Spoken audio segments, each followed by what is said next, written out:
सुदामा जी गरीब क्यों बने, इसकी भी एक कथा है, वो कथा सुनो। सुदामा जी, एक समय की बात है जब सुदामा जी पढ़ने के लिए उज्जैन गए और वहीं पर भगवान कृष्ण से इनकी मित्रता हुई। सुदामा कृष्ण के कौन से मित्र हैं?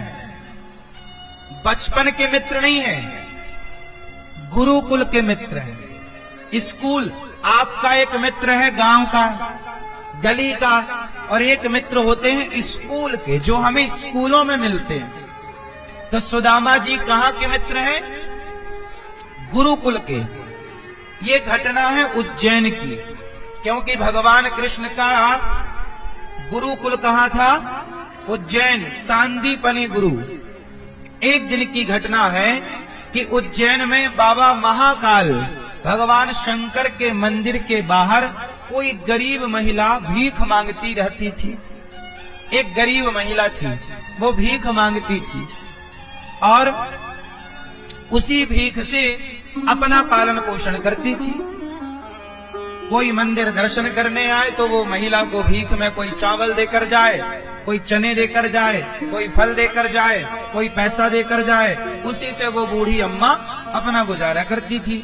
एक दिन क्या हुआ कि कोई भगवान शंकर के मंदिर आया और उसने चने, फूटे हुए चने अपने गुड़ चना खरीद के, हनुमान जी को भोग लगता है चने का, वो चने लाया और वो बूढ़ी मैया जो भीख मांगती थी उसे 2-4 मुट्ठी चने दे करके चला गया।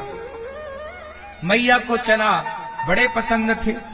भीख मांगने वाली मैया को चने मिले, उसने कहा कि मैं ये चने कल खाऊंगी नाश्ते में सवेरे, छिपरा नहा के।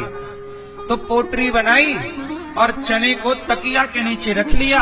और भिखारी लोग तो मंदिर में ही सोते हैं, बाहर वहीं रहते, वहीं सोते, वहीं सब उनका, सब घर गृहस्थी वही है। उनकी आसन पे तकिया के नीचे मैया ने चने दबाए। अब हुआ क्या कि रात को वहां पर चोर आए और चोरों ने सोचा कि कोई शराबी चोर रहा होगा कि ये भीख मांगने वालों को कुछ मिलेगा तो हम चुरा लेंगे। तो तकिया के नीचे हाथ डाला भिखारी ने, तो एक पोटरी नजर आई। पोटरी निकाल ली चोर ने और भागा। खोल कर देखा तो उसमें चने। चोर ने पोटरी बांधी, बोली चने हैं, हमारे किसी काम का नहीं। चने फेंक दिया चोर ने दूर। संयोग से वो चने जाकर के कहां गिरे? गुरुकुल में। भगवान कृष्ण और सुदामा जिस गुरुकुल में पढ़ते थे वहां गुरुकुल के आंगन में वो चने गिरे। ऐसा फेंका सड़क से, बाउंड्री को उस तरफ गुरुकुल था, गुरुकुल में जाके गिरे। चोर तो चला गया। अब जैसे ही वो चने गुरुकुल में पहुंचे तो वहां गुरु माता पानी भर के आ रही थी। तो उनकी नजर पड़ी पोटरी पर, तो खोल कर देखा, बोले ये चने हैं। गुरु माता को लगा कि किसी बच्चे ने चने फेंके हैं। गुरु माता को लगा, सांदीपनी जी की पत्नी को लगा किसी बच्चे ने चने फेंके। उस समय भगवान कृष्ण और सुदामा दोनों जंगल की लकड़ी काटने जा रहे थे। वो समय देखो संयोग, गुरु माता का आना और भगवान कृष्ण और सुदामा का जंगल लकड़ी काटने जाना। तो गुरु माता ने रोका, कन्हैया रुको, ये चने तुम ले लो,